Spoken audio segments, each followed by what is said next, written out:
Good morning, students. So let's start the uh, next part of refrigeration cycle.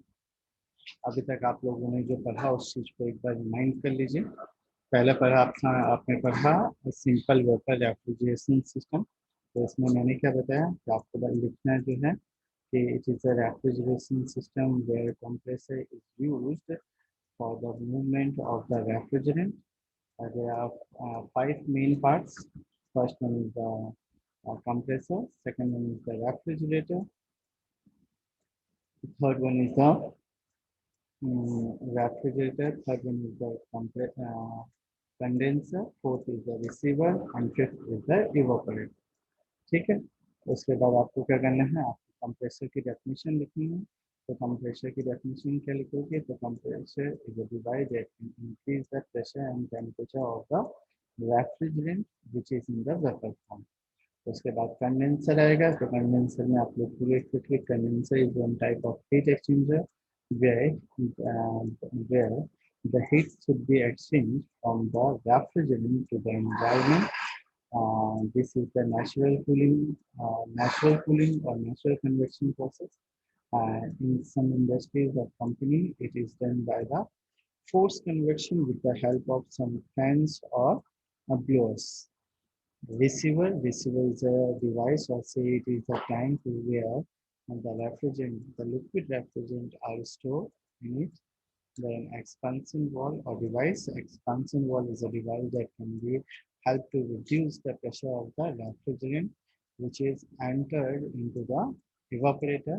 And the last is the evaporator. It is a place where cooling effect produces by absorbing heat by the refrigerant and then move to the compressor. Okay. उसके बाद आपको ये Pvt मतलब ये आपको इसका virtual diagram बनाना है जहाँ पे आपको कंप्रेसर दिखाना है। कंप्रेसर के बाद कंडेंसर, कंडेंसर के बाद रिसीवर के बाद expansion device and then evaporator. Clear है? चलिए, इसके बाद आपने जो पढ़ा वो था टीएस डायग्राम। टीएस डायग्राम आपको ये याद रखना है। इसी के बेसिस पे आपकी CO2 फॉर्मूला निकलेगा। और आपको जो याद रखने वाली चीज़ थी वो थी 1 ton of refrigeration is equal to 211 kilo joule per minute और 3.5 किलोवाट पर सेकंड। ओके। इसके बाद हमने प्रोसेस को पढ़ा था। प्रोसेस 1 to 2 क्या है, तो जो इवापोरेटर से वेपर रेफ्रिजरेंट जो आ रहा है उसका प्रेशर और टेम्परेचर इंक्रीज करना है और उसको कंडेंसर भेजना है। कंडेंसर में क्या होगा, तो कंडेंसर में उसका प्रेशर सेम रह जाएगा लेकिन टेम्परेचर जो है वो डिक्रीज कर जाएगा। Process third adiabatic expansion process होगा। तो इस प्रोसेस में जो है उसका प्रेशर भी डिक्रीज होगा। और last is the evaporation, isothermal heat absorption by refrigerant in evaporator. मतलब वहाँ पे जो लिक्विड रेफ्रिजरेंट है वो जो भी हमारा वर्क स्टेशन है या वर्क प्लेस है वहाँ पे वो हीट एब्जॉर्ब करेगा और कूलिंग मतलब कूलिंग इफेक्ट प्रोड्यूस करेगा। ओके। इसके बाद से आपका प्रेशर इंथैल्पी डायग्राम। तो प्रेशर इंथैल्पी डायग्राम आपको ये वाला याद रखनी है जिसमें आपको मैंने पहले बताया कि क्रिटिकल पॉइंट के राइट मतलब लेफ्ट हैंड साइड में आपके पास सैचुरेटेड लिक्विड लाइन है जहाँ पे रेफ्रिजरेंट जो है वो लिक्विड के स्टेज पे है। और क्रिटिकल पॉइंट के राइट हैंड साइड में जो लाइन है उसको बोलते हैं मतलब ये सैचुरेटेड लाइन हुआ। ये को लिखा हुआ था सैचुरेटेड वेपर लाइन। और उसके उस तरफ का जो मिरर होगा वो सुपरहीटेड वेपर लाइन। ठीक है। इसी के बीच में जो लाइंस आएंगे वो कांस्टेंट टेम्परेचर लाइन आएंगे। और बीच का जो पार्ट होगा वो होगा वेट वेपर लाइन, मतलब वहाँ पे डायमेंस्ट्रक्शन अपना रोल प्ले करेगा।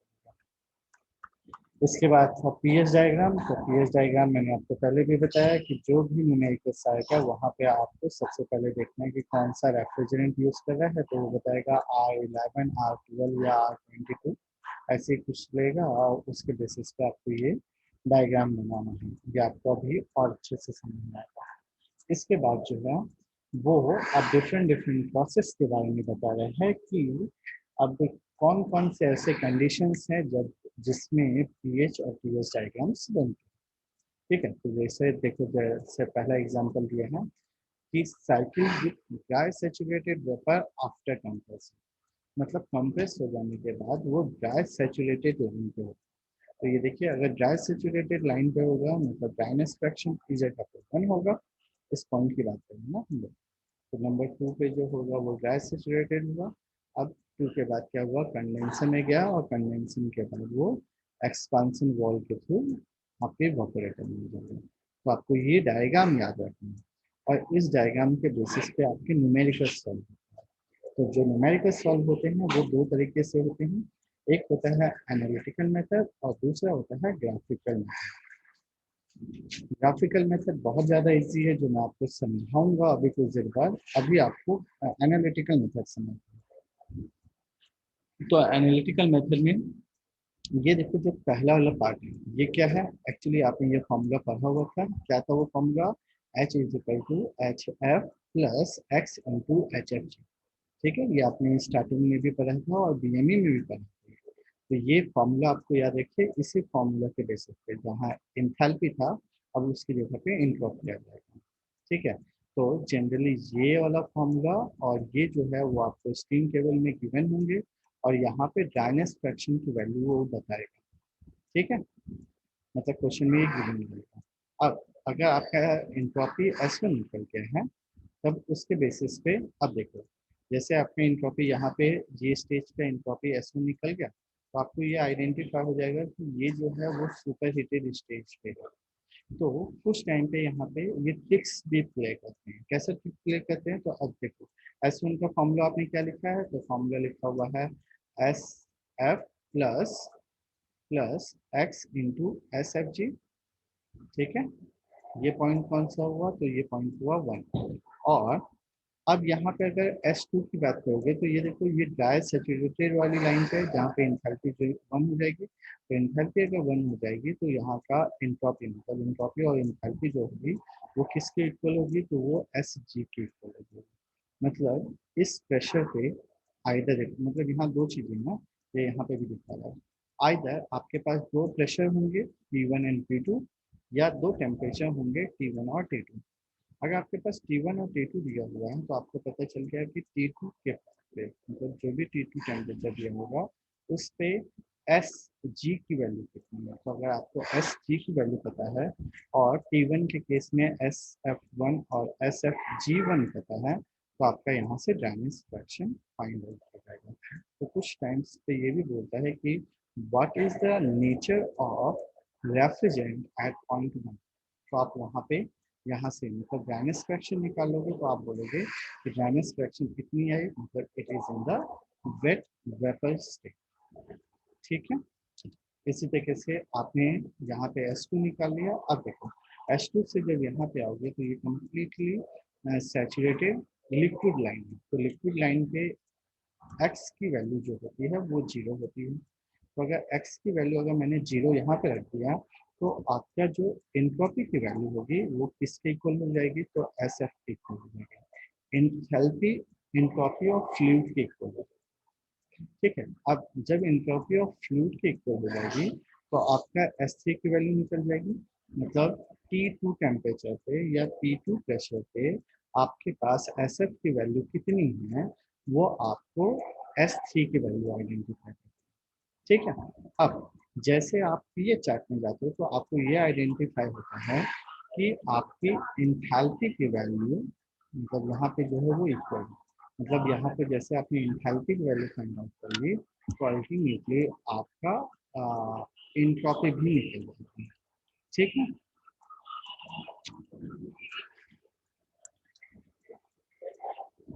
बोल बोलो बोलो, कब आएगा।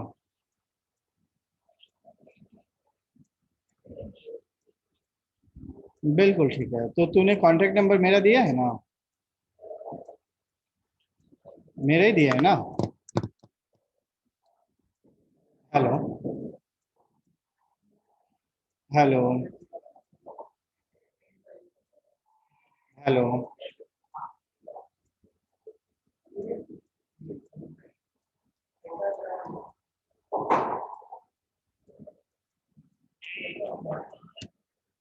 अरे भाई,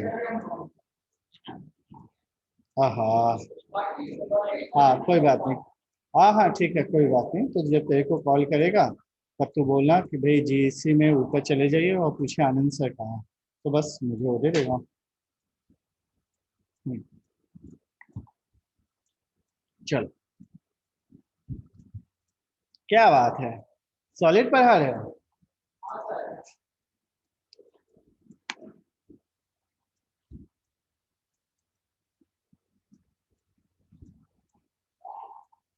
चलिए, इतना क्लियर है। अब इसके बाद जो है, हाँ, यहाँ तक का क्लियर हो गया। अब आते हैं हम लोग इसके न्यूमेरिकल्स पार्ट में। जैसे मैंने जो जो बोला सेम चीजें आपको यहाँ पे देखने के लिए मिलेगा। क्या क्या मिला, पहले तो आपने ऐसे करके इसका एंट्रोपी निकाला। एंट्रोपी निकालने के बाद सेकेंड स्टेज पे बताया ड्राई अनसैचुरेटेड है। थर्ड स्टेज पर बताया वेट है, इसलिए कोई प्रॉब्लम नहीं है। और फोर्थ स्टेज पे भी आपको नीचे फाइंड आउट करना है। तो अब ये देखो, उसने क्या बोला, देखो फर्स्ट और सेकंड दोनों इक्वल है। तो अगर फर्स्ट और सेकंड इक्वल है तो फर्स्ट का फॉर्मूला आपने ये लगाया और सेकंड का फॉर्मूला ये लगाया है। तो इससे आपका यहाँ से ड्राइनेस फ्रैक्शन मिल जाएगा। और अगर ड्राइनेस फ्रैक्शन की वैल्यू देके रखी हुई है तो आपका S1 की वैल्यू फाइंड आउट होगी।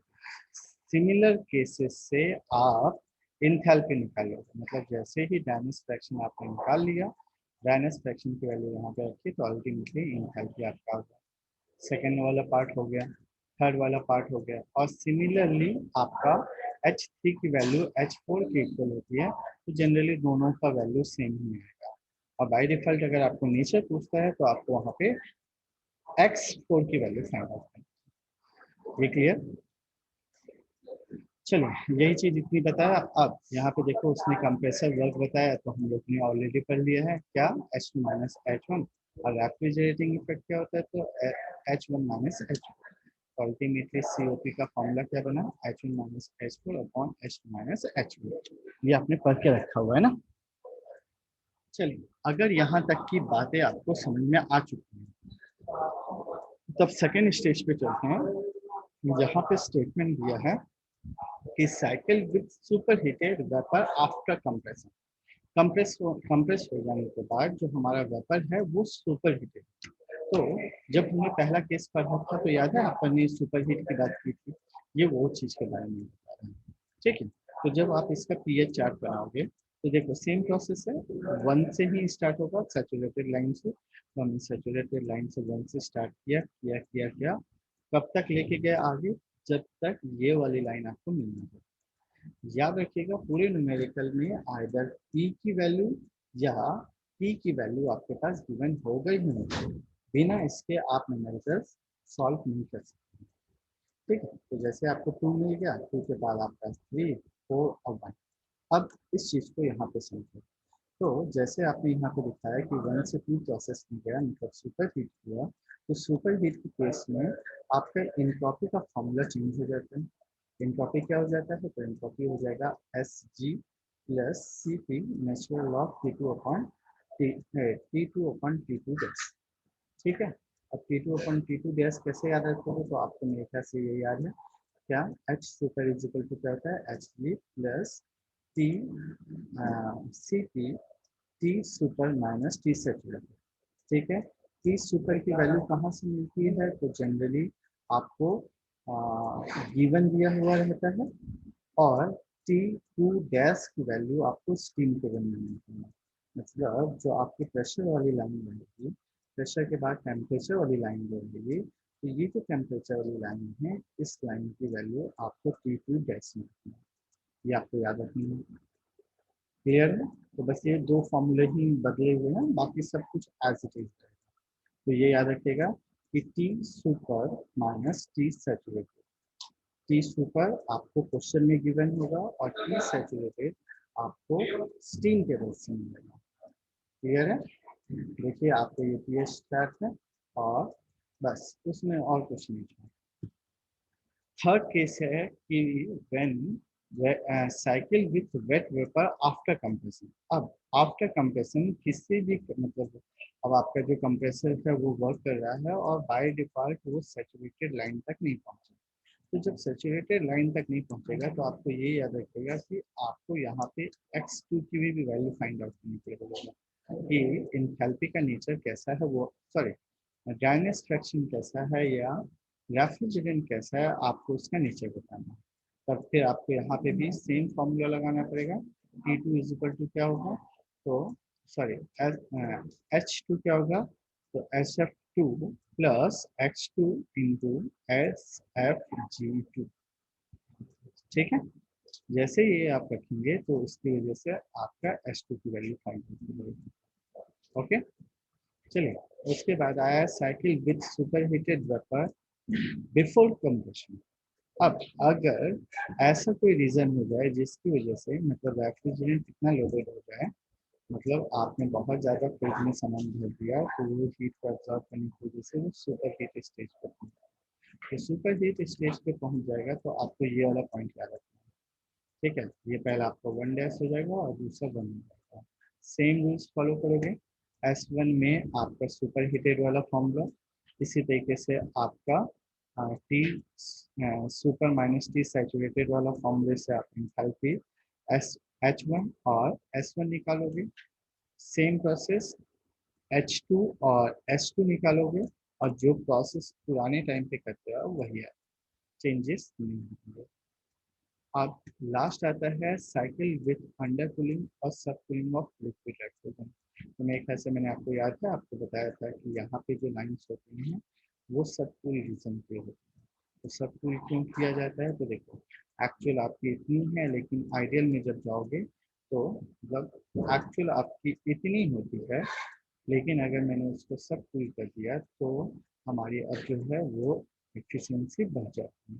क्योंकि पहले आपके पास मान लो अगर ये 1 डैश है तो क्या होगा H1 माइनस H4 डैश, और अब क्या हो गई, तो हो गई H1 माइनस H4। तो आप ऑब्जर्व करोगे कि ये दोनों में इसकी एफिशिएंसी या इफेक्ट इसके कंपेयर में बहुत ज़्यादा है।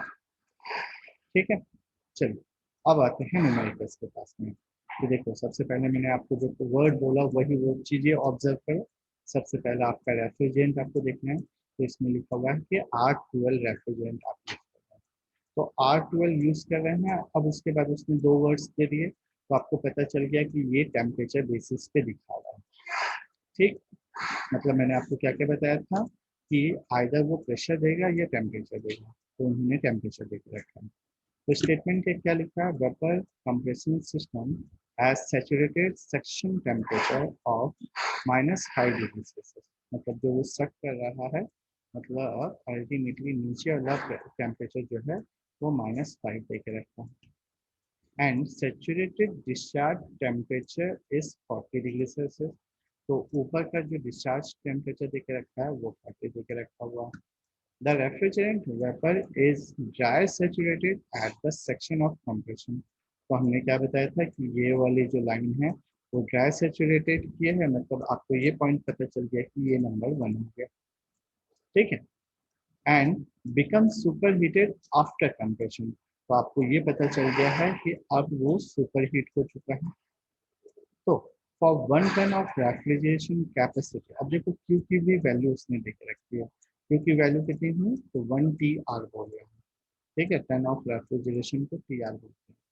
Calculate refrigerating effect, mass flow rate, power and CO।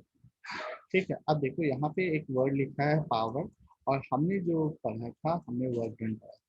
तो वर्क डन और पावर में ऑलवेज एक बात का याद रखना कि अगर तुमको वर्क डन याद है तो ये देखो ये 2 हुआ, तो आप वर्क डन करते हो H2 माइनस H1। लेकिन अगर पावर की बात करोगे तो आपको मास को मल्टीप्लाई करना पड़ेगा और फिर फॉर्मूला लिखना पड़ेगा H2 माइनस H1। क्लियर है। अब इस न्यूमेरिकल को आपको पीएच चार्ट से सॉल्व करना है। तो ये है आपका पीएच चार्ट। ठीक, यहाँ पे देख लो आर रेफ्रिजरेंट कौन सा यूज किए, तो R12 का ऊपर में लिखा होगा कि कौन सा रेफ्रिजरेंट है। अब R12 पे उसने दो वर्ड्स दिए हैं, -5 डिग्री सेल्सियस और 40 डिग्री सेल्सियस। तो मैं रेड कलर से दिखा रहा हूँ, अब ऑब्जर्व करिए, ये देखो ये लिखा हुआ है 0 डिग्री सेल्सियस और ये दिया हुआ है -10 डिग्री सेल्सियस। आपने क्या किया, -5 डिग्री सेल्सियस पहले इसमें से फाइंड आउट कर लिया। कैसे फाइंड आउट करोगे, तो आपको भी पता है कि ये दोनों का जो आधा होगा वो -5 होगा। तो ये -5 जो है आपकी ये सैचुरेटेड लाइन से स्टार्ट होगी, और आपको इसने पहले बता दिया कि ये नंबर 1 पॉइंट होगा। ठीक है। अब 40 डिग्री वाली जो लाइन है वहां से भी अब मुझे एक लाइन ड्रॉ करनी है, तो मैंने ये लाइन ड्रॉ कर दी। देखो 2 लाइंस खींच गए। अब 2 लाइंस के बाद अब देखो यहाँ पे जो लाइनें हैं ना वो थोड़ी सी इंक्लाइन की हुई है, देख रही है इंक्लिनेशन वाला पार्ट। तो इसी तरीके से यहाँ से मान लो अगर यहाँ से एक पॉइंट जा रहा है तो आप वो पॉइंट लेंगे, और अगर ये पॉइंट नहीं जा रहा है तो आपको क्या करना पड़ेगा, आप अपना रोलर लेके जाइए, रोलर को इस वाले लाइन पे रखिए, ये वाली जो लाइन है, ठीक है। ये रोलर पे लाइन रखो और इसको रोल करके 1 पॉइंट पे ले आओ। तो 1 पॉइंट पे लेके आओगे तो अब यहाँ से रेफरेंस लेते हुए आपका पॉइंट नंबर 2 आ जाएगा, तो ये नंबर मिल गया आपको 2, ठीक। अब 2 के बाद ये कंडेंसर में जाएगा, कंडेंसर में आपके सैचुरेटेड लिक्विड लाइन पे आएगी, और यहाँ से बिल्कुल एक स्ट्रेट लाइन खींचोगे तो ये नंबर मिल गया आपको 4। क्लियर है, 1 2 3 और 4। अब अगर सारे पॉइंट्स मिल गए तो अब देखो यहाँ से बिल्कुल स्ट्रेट लाइन खींचोगे तो आपको H1 की वैल्यू मिल जाएगी। इसी तरीके से यहाँ से बिल्कुल एक स्ट्रेट लाइन खींचोगे तो आपको H2 की वैल्यू मिल जाएगी, और ये दोनों से बिल्कुल सीधी एक लाइन खींचोगे तो आपको H3 और H4 की वैल्यू मिल जाएगी। तो आपको H1 की मिल गई, आपको H2 की मिल गई, आपको H3 की वैल्यू मिल गई।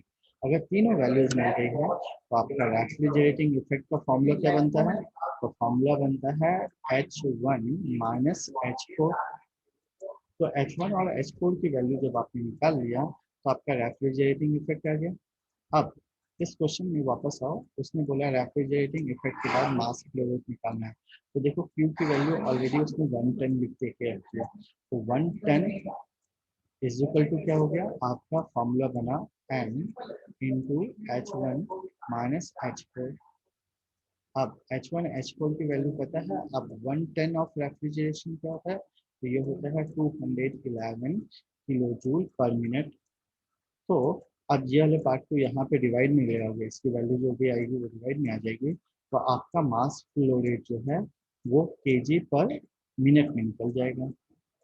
और अगर इसको 3.5 किलो जूल पर मिनट में लेके जाओगे, सॉरी पर सेकंड में लेके जाओगे, तो आपकी यूनिट जो होगी वो किस में आ जाएगी, तो आ जाएगी केजी पर सेकंड में आ जाएगी।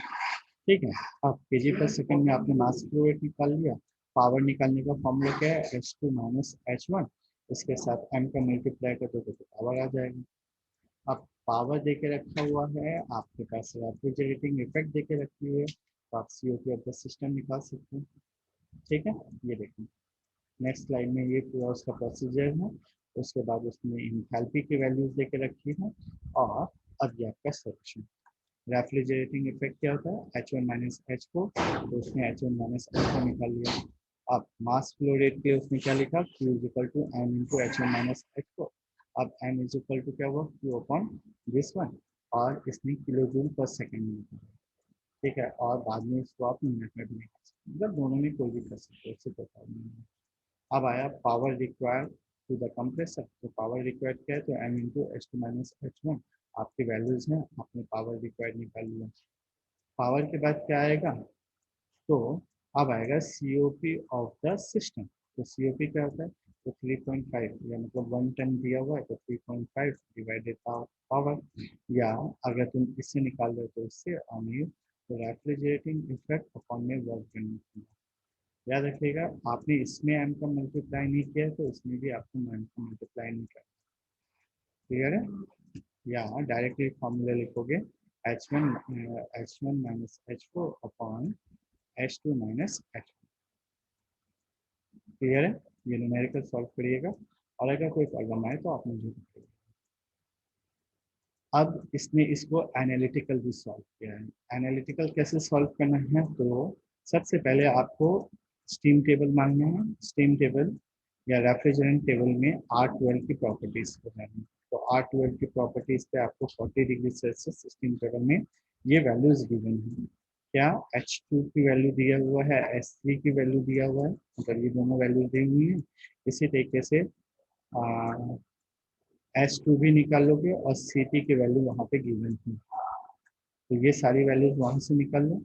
अब निकालने के बाद अब वही देखो, दूसरा जो है वो -5, ये गलत लिखा है ना, ये -5 डिग्री सेल्सियस है, तो -5 डिग्री सेल्सियस पे Hg की वैल्यू आपके पास गिवन है, S1 की वैल्यू आपके पास गिवन है, तो आप क्या करोगे S1 = S2, इसके बेसिस पे आप T2 की वैल्यू फाइंड आउट कर लोगे।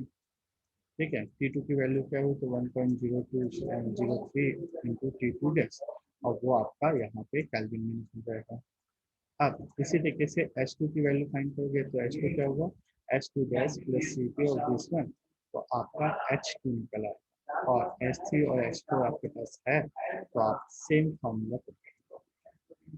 ठीक, अब कुछ बच्चे में से पूछेंगे कि सर आपने एनालिटिकल मेथड और ग्राफिकल मेथड बताया, ग्राफिकल मेथड में कुछ वैल्यूज चेंज होंगी, तो मैं बोलूँगा कि अगर आपने 350 लिखा या 355 लिखा या 445 लिखा तो चलेगा, क्योंकि 5 का डिफरेंस कंसिडर किया जाता है, इसलिए इतनी मतलब चेंजेस नहीं आएंगे और उतना टेंशन भी लेने की जरूरत नहीं। आपको दोनों में से एक मेथड को यूज बस। ओके, चलिए दूसरा एक न्यूमेरिकल देखिए, R12 vapour compression cycle working between pressure limit. अब देखो यहाँ पे दो प्रेशर दिख रखा है, 74 बार एंड 22 बार। एक्चुअली 74 नहीं है, ये प्रिंटिंग मिस्टेक है, ये है 7.4 और ये है 2.4, 7.4 बार एंड 2.2 बार। अब क्या करना है आपको, तो जब आप ये चार्ट देखोगे तो वो आपको मेगा पास्कल में वैल्यू चाहिए, तो आपको क्या करना है बार को मेगा पास्कल में लेके जाना। तो 7.4 हुआ 0.74 और 2.2 हुआ 0.32। ठीक, चलिए तो इस बेसिस पे आपका ये आया चार्ट। क्या क्या वैल्यू दे के रखा है, तो ये रखा है 0.22 और यहाँ पे रखा है 0.73। ठीक है, तो अब ये देखो 0.2 दिया हुआ है, 0.4 दिया हुआ है, और ये दोनों का सेंटर पॉइंट होगा, इसलिए मैं इसको कंसिडर कर सकता हूँ 0.3। तो मुझे क्या करना है 0.22 के पास आना है, मतलब बहुत ज़्यादा पास नहीं होगा, तो ये देखो बहुत ज़्यादा पास में उसमें ये लाइन खींच दी। ठीक है, इसी तरीके से 7.4, तो सॉरी 0.74, तो ये देखो 0.8 दिया है, तो 0.7 ये 6 दिया है, तो इसको बीच का पॉइंट 0.7 हुआ, 0.7 से ऊपर गए, तो ये देखो ये एक लाइन उसमें दो लाइन्स मिल गई, either in the term of temperature लिख सकते हो या इन टर्म्स ऑफ प्रेशर लिख सकते हो। सेम प्रोसेस है, कंडीशंस क्या है वो याद नहीं है मुझे, क्या बोल रहे हैं, ये हो गया calculate the refrigeration capacity and COP of the system when refrigerant is just gas saturated at the end of compression and refrigerant is 90% dry at the end of compression। मतलब पहले केस में उसने कंप्रेस किया है और दूसरे में वो जस्ट हो रहा है, मतलब ड्राइनेस फ्रैक्शन की वैल्यू आपको दिख रही है। तो इसके बेसिस पे आपको न्यूमेरिकल सॉल्व करना है। तो आपका जो पीएच चार्ट है, ये पीएच चार्ट में दो कंडीशंस हुई, तो पहले हम लोग दूसरी वाली कंडीशंस को सॉल्व कर लेते हैं। उसने क्या बोला, इस पॉइंट के बारे में देख रखा है, तो मेरे को ये पता है कि ये नंबर 2 हुआ। रोलर स्केल से मैं ये वाली जो लाइन है, ये देखो ये जो लाइन है, इस लाइन पे रोलर को पहले रेफरेंस लूंगा और इसको रोल करके हुए लेके आऊंगा।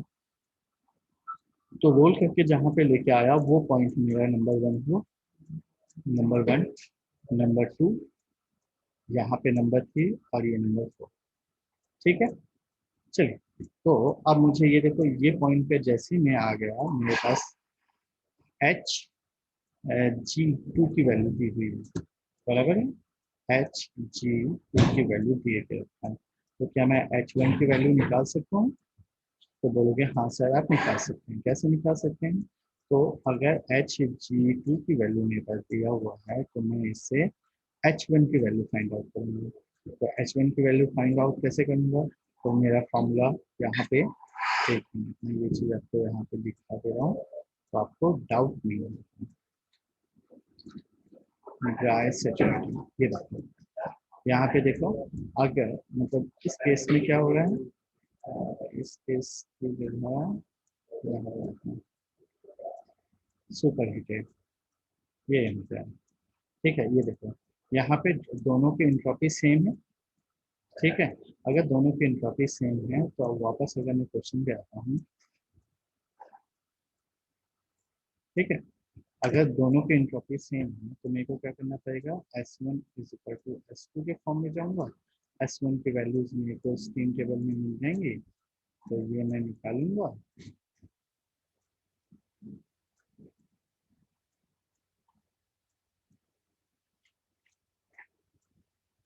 ठीक है, इससे मैं क्या किया, तो x1 की वैल्यू फाइंड आउट कर लूंगा और ये x1 की वैल्यू मैं h1 निकालने में यूज कर लूंगा।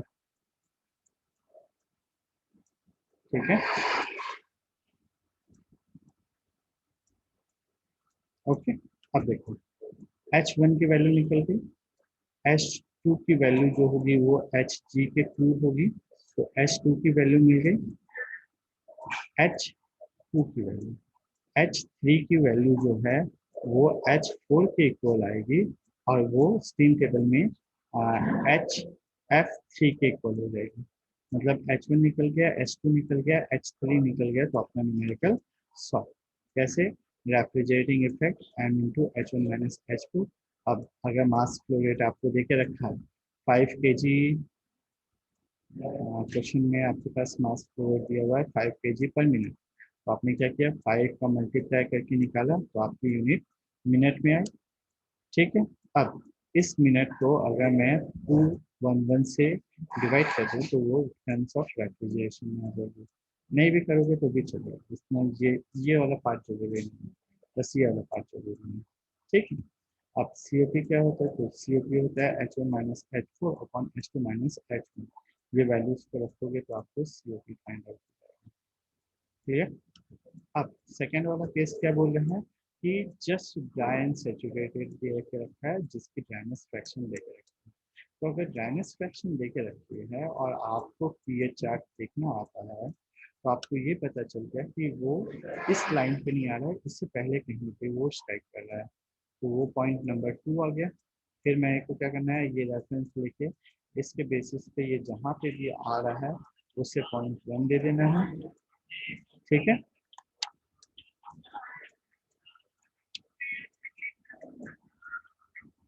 हेलो,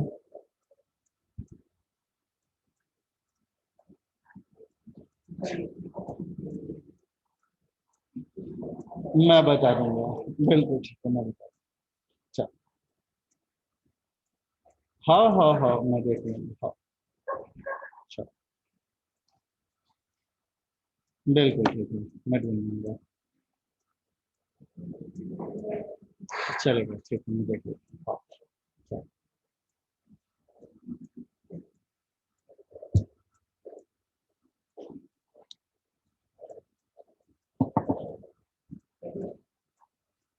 चल- चलिए,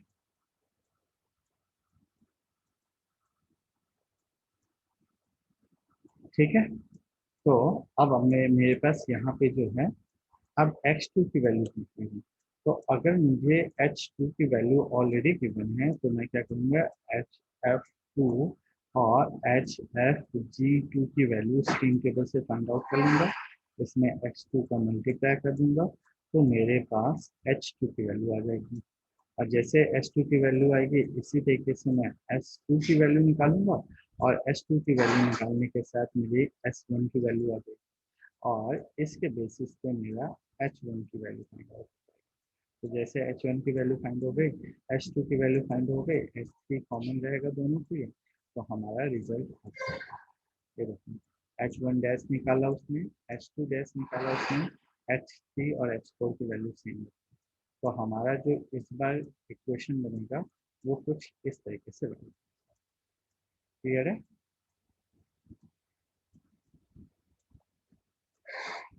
चलिए देखो, इसने इसको सॉल्व किया है, ये एक्चुअली पीछे से चला होता है। हाँ, देखो H2 की वैल्यू उसने Sg, ओके, पहला वाला जो है वो ड्राई सेचुरेटेड है इसलिए इसका देखने की जरूरत नहीं है, जो वेट वाला है। अब देखो उसने 7.5 बार पे Hg की वैल्यू निकाली, Sf की वैल्यू निकाली, Sg और Sf की वैल्यू निकाली, इसी तरीके से ये वैल्यूज निकाली। अब उसने यहाँ की वैल्यू देके रखी है तो ये स्टीम टेबल से उसने वैल्यू फाइंड आउट करके यहाँ पे रख दी, ठीक है। फाइंड आउट करके रख दी तो आपकी जो वैल्यू आएगी वो S2 की इतनी आएगी। अब S1 is equal to S2 के इक्वल होता है, तो इसके बेसिस पे आपकी इंथैल्पी मतलब ड्राइनेस फ्रैक्शन X1 निकल जाएगा। और जब ड्राइनेस फ्रैक्शन X1 निकल गया तो उसके बेसिस पे आपकी इंथैल्पी H2 निकल जाएगी। तो आपके पास H1, H2, H3 और H4 मतलब H4 ये सब कुछ वैल्यूज आ गए, तो आपकी एफिशिएंसी का फॉर्मूला आ गया, ठीक है। चलिए थर्ड क्वेश्चन आता है। ये थर्ड क्वेश्चन थोड़ा सा आपके बेसिक के लिए है, क्वेश्चन ध्यान से पढ़िएगा। A vapor compression machine is used to maintain a temperature of minus 23 degrees Celsius in the refrigerated space. Second point दिया है minus 23. The ambient temperature is 37 degrees Celsius. Upper limit देके रखा है 37.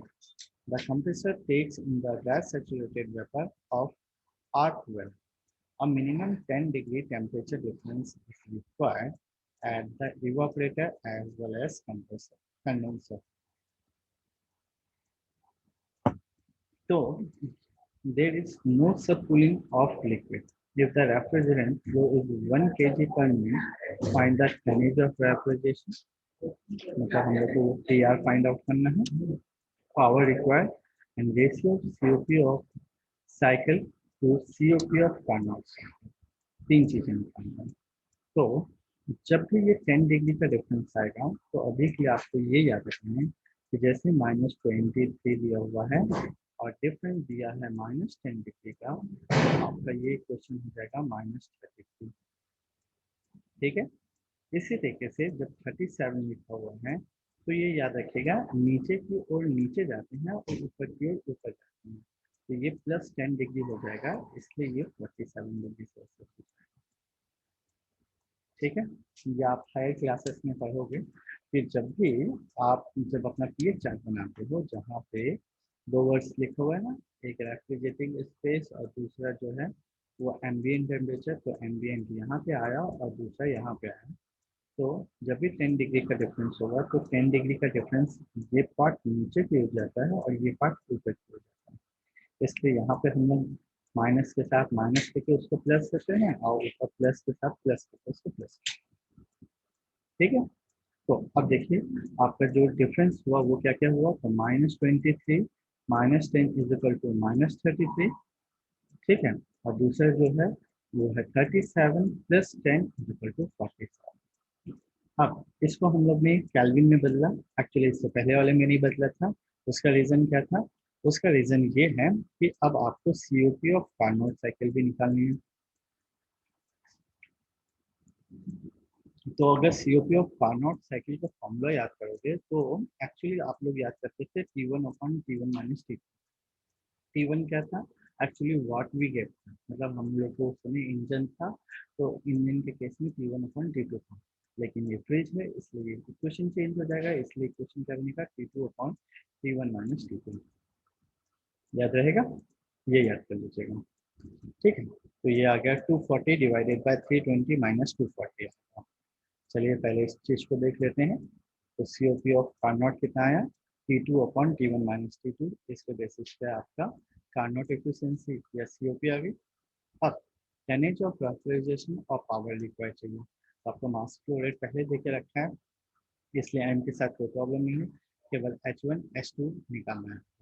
तो देखो ये दिया हुआ है, यहाँ पे देखोगे तो ये दिया हुआ -30 डिग्री और ये -40 डिग्री, तो -30 और -40 के बीच में कहीं पे आएगा -35, -35 से ऊपर एक अप्रॉक्स लाइन जो ये बता रही है।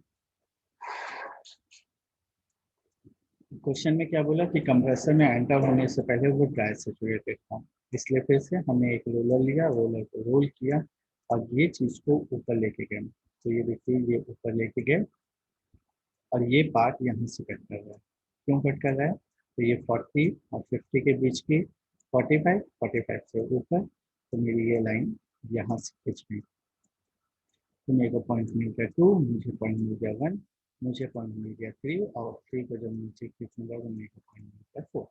मतलब अब आपके पास H1 की वैल्यू है अब आपके पास H2 की वैल्यू है, अब आपके पास H3 की वैल्यू है। तो आपका जो फॉर्मूला बना वो टनेज ऑफ रेफ्रिजरेशन का फॉर्मूला बना m into H1 minus H4 और पावर का फॉर्मूला बना m into H2 minus H1।